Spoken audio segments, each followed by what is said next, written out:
नमस्कार दोस्तों, स्वागत है आप लोगों का आज की वीडियो में। आज हम लोग हमारी हिस्ट्री की जो सीरीज चल रही है उसको आगे कंटिन्यू करेंगे। हिस्ट्री की सीरीज में हम एंशियंट हिस्ट्री को कर रहे हैं, एंशियंट इंडिया को कर रहे हैं, जिसमें हमने सबसे पहले स्टोन एज को किया था। उसके बाद हमने डिस्कस किया था कि आईबीसी के बारे में, इंडस वैली सिविलाइजेशन के बारे में। फिर हम लोगों ने डिस्कस किया था जी वैदिक पीरियड के बारे में। ठीक है, अभी तक हम ये टॉपिक डिस्कस कर चुके हैं एंशियंट इंडिया में। अब वैदिक पीरियड के बाद आता है बुद्धिज्म और जैनिज्म, बहुत ही इंपॉर्टेंट टॉपिक दोनों।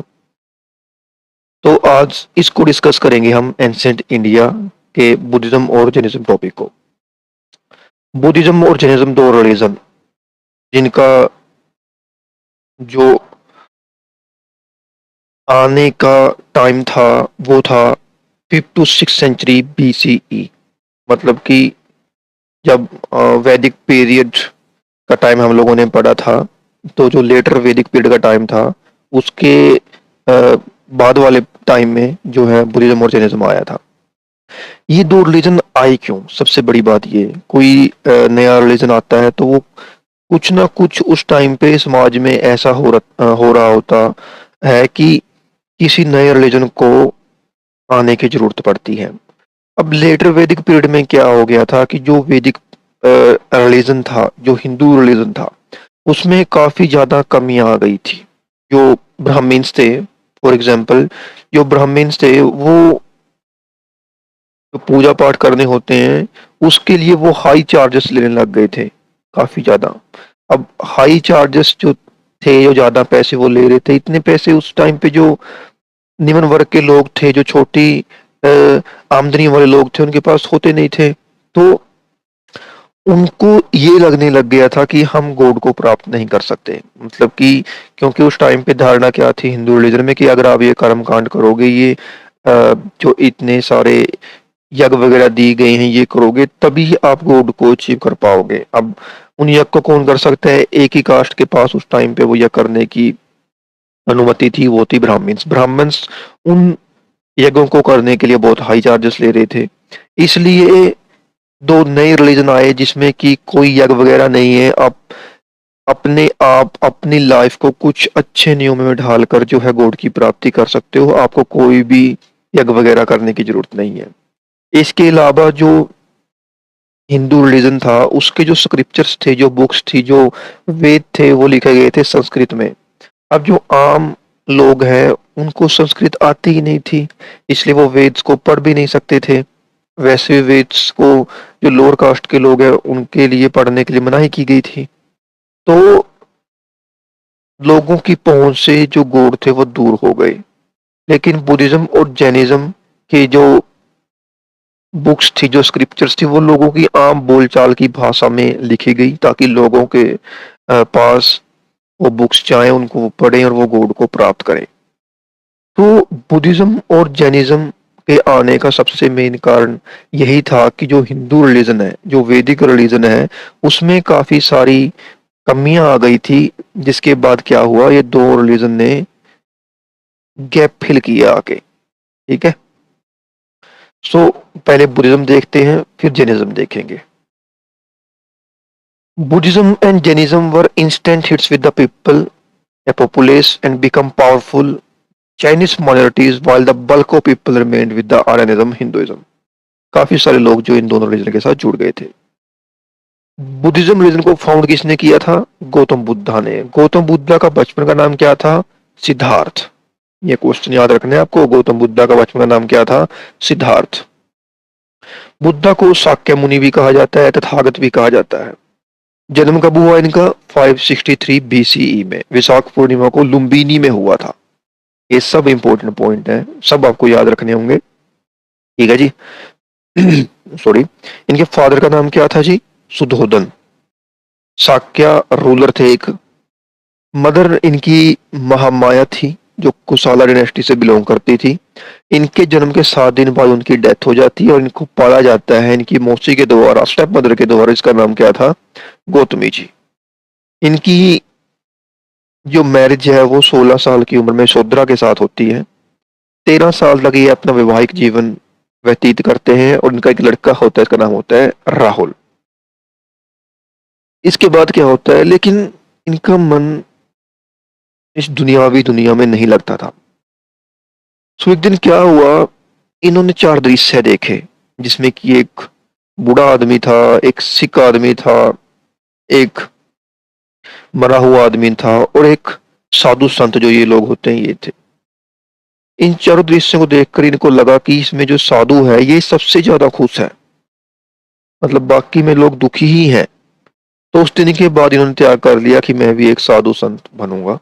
ठीक है, तो इन्होंने अपना जो घर था वो 29 ईयर की एज में छोड़ दिया था और ये 6 साल तक ऐसे ही जो था यहाँ वहां पर घूमते रहे सच की प्राप्ति के लिए। जब इन्होंने घर छोड़ा, मतलब जो भी इनकी लाइफ में इवेंट होंगे उनको ना एक नाम से परिभाषित किया गया है। जैसे कि जब इन्होंने घर छोड़ा तो इस इवेंट को कहा गया है महाभिनिष्क्रमण। ये देखो, महाभिनिष्क्रमण, याद रखना पड़ेगा आपको ये, कि कई बार ये क्वेश्चन बन जाता है कि महाभिनिष्क्रमण किस इवेंट को कहा जाता है, तो वो कहा जाता है जब इन्होंने अपना घर छोड़ दिया था सच की प्राप्ति के लिए। इसके बाद इन्होंने सच की प्राप्ति की गया में, मगध बिहार में एक पीपल ट्री के नीचे। इन्होंने अपना पहला सरमन, पहला उपदेश जो दिया था वो दिया था सारनाथ में। और इस जहां पर इस फर्स्ट सरमन उन्होंने दिया, इस सरमन देने वाले इवेंट को जिस नाम से परिभाषित किया गया है उसे कहा जाता है धर्म चक्र परिवर्तन। धर्म चक्र परिवर्तन, the turning of the law of the wheel. ठीक है जी। इन्होंने महापरिनिर्वाण कहा जाता है जब इन्होंने इनको डेथ आ गई थी, इन्होंने अपने जीवन त्याग दिया था बिल्कुल ही। ठीक है, तो महापरिनिर्वाण इनकी डेथ हो गई थी। धर्म चक्र परिवर्तन जब इन्होंने अपना फर्स्ट सरमन दिया था। महाभिनिष्क्रमण जब इन्होंने अपना घर छोड़ा था। तो ये आपको याद रखना है। डेथ इनकी हुई थी कुशीनगर में 483 BCE में और उस टाइम पे इनकी एज थी 80 ईयर्स। ठीक है, इसके बाद जब इनकी डेथ हो जाती है तो बुद्धिस्ट रिलीजन को फैलाने के लिए काफी सारी काउंसिल्स हुई ताकि ज्यादा से ज्यादा लोगों में बुद्धिज्म रिलीजन को फैलाया जा सके। ठीक है जी। तो काउंसिल बैठ के लगा लो आप लोग, जैसे कि फर्स्ट काउंसिल हुई राजगृह में 483 BC में ही हुई, जब इनकी डेथ हुई उसी साल ये हुई। चेयरमैन कौन थे? महाकसापा। और किंग कौन थे उस टाइम पे? अजातशत्रु। ठीक है, इसमें जो टीचिंग थी बुद्धा की उसको दो पिटाका, पिटाका बुक्स को कह रहे हैं, ये दो पिटाका में बांट दिया गया, एक विनय पिटाका, एक सुता पिटाका। ये दो बुक्स बन गई पहली काउंसिल में जो राजगृह में हुई है 483 BCE में। उसके बाद आती है सेकंड काउंसिल जी, ये होती है विसाली में 383 BC में। सभा का में इसके चेयरमैन थे और इस टाइम पे किंग कौन थे? कालाशोका। और जो बुद्धिस्ट फॉलोअर थे वो दो पार्ट्स में डिवाइड हो गए, एक स्थरा विरामादिन्स एंड एक महासंगिकास। दो ग्रुप बन गए, जो फॉलोअर्स थे वो दो ग्रुप में डिवाइड हो गए। कुछ मतभेद आ गए कि हाँ जी ये चाहते थे बुद्धा कि ऐसे धर्म का जो है फैलाव हो, वो चाहते थे कि ऐसे धर्म फैल जाए और कंट्रियों में। तो कुछ वैचारिक मतभेद के कारण दो पार्ट में वो लोग डिवाइड हो गए।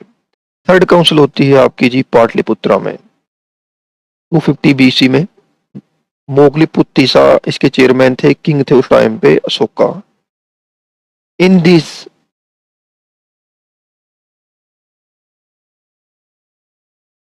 The third part of the Tripitaka was coded in the Pali language.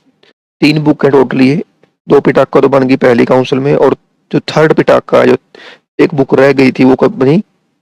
वो बनी थर्ड काउंसिल में जो पाटलिपुत्रा में हुई है उसमें। फोर्थ काउंसिल कश्मीर में हुई है कुंदालवन में 72 AD में अंडर वासुमित्रा। किंग थे इसके कनिष्का, वाइस चेयरमैन असफ घोष थे इसके। इसमें जो बुद्धिज्म थे वो दो पार्ट में डिवाइड हो गए, एक महायान और एक हीनयान। ठीक है जी।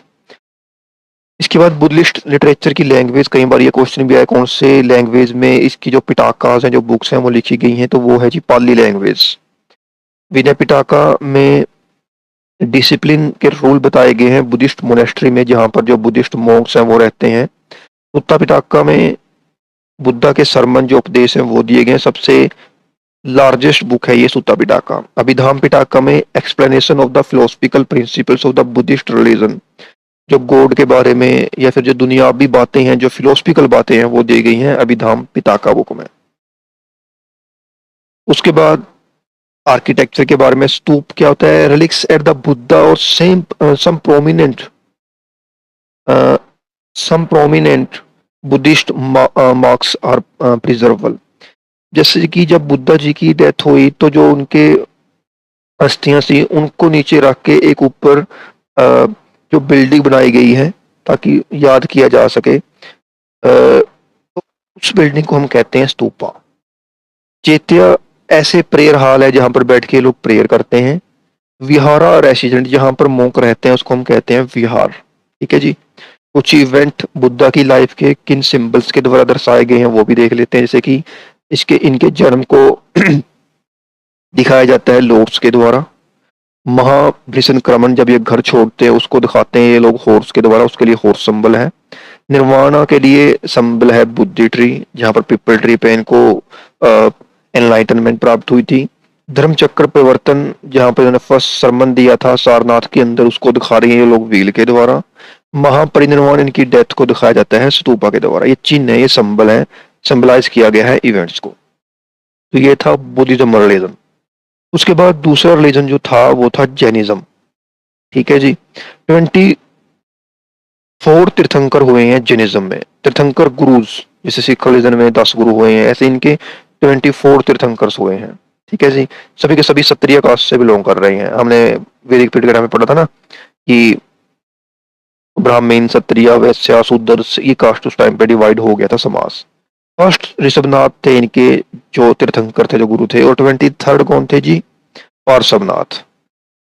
और जो 24 थे, जो सबसे ज्यादा मशहूर है, फेमस है, वो है वर्धमान महावीर। कुंदग्राम में इनका जो था जन्म हुआ था, डिस्ट्रिक्ट मुजफ्फरपुर बिहार में, इन 599 BC।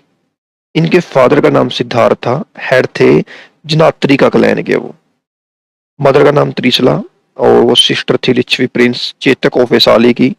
महावीरा रिलेट होते हैं बिंबिसारा से। बिंबिसारा जो किंग है ना, उनके टाइम पीरियड के साथ इनको रिलेट किया जा रहा है। इनकी जो मैरिज है वो होती है यशोदा के साथ। इनकी एक लड़की होती है, इसका नाम होता है प्रियदर्शना।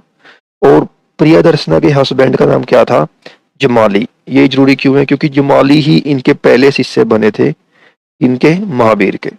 क्वेश्चन आया है ना ये कि पहले शिष्य का नाम क्या था वर्धमान महावीर के, तो वो नाम था Jamali. At the age of 30, after the death of his parents, he became an ascetic। ये एक वेंडर बन गए थे, साधु संत टाइप, घूमने लग गए थे, मतलब ये घर छोड़ दिया था इन्होंने। 13वां साल जब चल रहा था, घूमते घूमते जरिम्बिक ग्राम एक टाउन है, उसके बाहर इनको सच की प्राप्ति हुई, ज्ञान की प्राप्ति हुई। ठीक है जी। इसके बाद इनको जैन, जितेंद्रा, महावीरा कहा जाने लगा। इसके बाद 72 की एज में इनकी डेथ हो गई थी पावा में, नियर पटना, इन 527 BC। महावीरा ने सेम मैसेज प्रीच किया जो इनसे पहले वाले गुरु कर रहे थे, लेकिन एक और इन्होंने जो मैसेज ऐड किया उसमें वो था ब्रह्मचार्य। ठीक है जी। इनके 5 जो मेन वाउज हैं वो कौन कौन से हैं? अहिंसा, नॉन इंजरी, लड़ाई वगैरह नहीं करनी। अपरिग्रह, नॉन पोजेशन, दूसरे की प्रॉपर्टी नहीं हथियानी। सत्य, सच बोलना है। ब्रह्मचार्य, ब्रह्मचार्य को अपनाना है। अस्तेय, चोरी नहीं करनी। तो ये सब कुछ मेन शिक्षाओं में आता है जैनिज्म की। इसके बाद India was divided into 16 states as mahajanapada just before the rise of Buddhism in India. जब बुद्धिज्म का राइज हुआ उससे पहले ही जो इंडिया था वो 16 स्टेट्स में डिवाइड हो गया था, ये ऐसा कहा गया है यहाँ पर। अब स्टेट्स के नाम एक बार देख लेते हैं, फिर थोड़ा सा एक्स्ट्रा पॉइंट कर लेंगे। ये स्टेट्स थी, अंग हो गया, मगध हो गया। जैसे आज के टाइम पे इंडिया 28 स्टेट्स में डिवाइड है ना, जैसे कि हरियाणा, पंजाब, छत्तीसगढ़, झारखंड, आंध्र प्रदेश, अरुणाचल प्रदेश, नागालैंड, केरला, कर्नाटका, तमिलनाडु, ऐसे। तो उस टाइम पे ऐसे डिवाइड था इंडिया 16 स्टेट्स में इन रिलीजनों के जन्म होने से पहले। तो 16 स्टेट से कौन सी थी? अंग, मगध, काशी, कोसाला, वाजी, माला, चेडी, वंसल, वात्सा भी कहते हैं इसको, कुरु, पंचाल, मत्स्य, सुरसेना, असाका, अवंती, गंधारा, कंबोज। सबसे मेन कौन सी होगी इसमें? मगध, जिसमें हम आगे जाकर सारी जो हिस्ट्री है हमारी पढ़ते चलेंगे।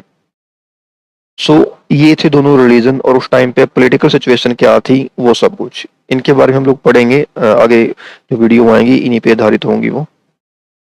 सो अब दोनों रिलीजनों में, जैनिज्म और बुद्धिज्म में, सॉरी, जो बुद्धिज्म है वो ज्यादा ग्रोथ करता है एज कंपेयर टू जैनिज्म। क्यों? क्योंकि जैनिज्म में दोनों में जो है नॉन अहिंसा को प्रीच किया गया है, लेकिन जैनिज्म क्या है कि इसको एक अलग ही लेवल पे लेके चलता है। इनका मानना है कि जैनी लोगों का कि हम लोगों को सांस डायरेक्टली नहीं लेना चाहिए, हमें मुंह पे मास्क रखना चाहिए, सब्जियों वगैरह की खेती नहीं करनी चाहिए। इन सब से क्या होगा? इन सब से इंसेक्ट मर जाते हैं और हमें इंसेक्ट्स को किसी को भी कोई भी हानि नहीं पहुंचानी है।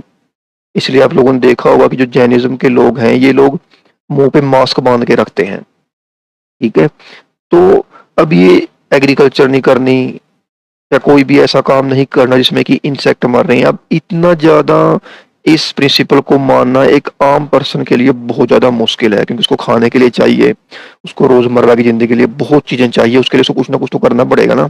इसलिए जैनिज्म के जो फॉलोअर है वो कम है एज कम्पेयर टू बुद्धिज्म।